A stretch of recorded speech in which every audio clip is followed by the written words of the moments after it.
ढेंकानाल जिला भुवन गोष्ठी स्वास्थ्य केन्द्रटी दीर्घ वर्षर पुराणा कोठा और डाक्तर समस्या को नहीं रोगी सेवा विपर्यस्त हो पड़ता है। सरकार बदलवा पर राज्य सरकार को स्वास्थ्य और परिवार कल्याण विभाग पक्षर नूतन कोठा निर्माण पर 18,50,000 टंकार अनुदान विज्ञप्ति प्रकाश पाई।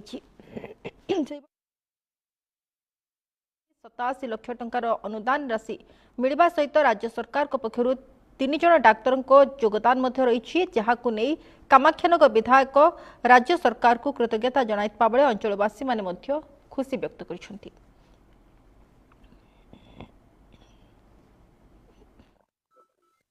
आज तो आम रोगी कल्याण समिति मीटिंग थिला से अनेक कथा आलोचना है। नूतन भाव डॉक्टर डाक्तर मैंने आम स्वागत करुँ, सरकार को धन्यवाद दौचु, किंतु से